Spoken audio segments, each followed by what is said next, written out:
இந்த மரங்களிடம் கேட்டேன். இந்த செடிகளிடம் கேட்டேன். இந்த மலர்களிடம் கேட்டேன். இந்த மலைகளிடம் கேட்டேன். இந்த நதியிடம் கேட்டேன்.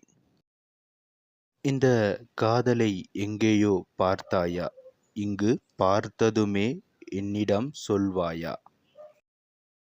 உங்களைக் கண்டுகொண்ட எனக்கு என் காதலைக் காண முடியவில்லை.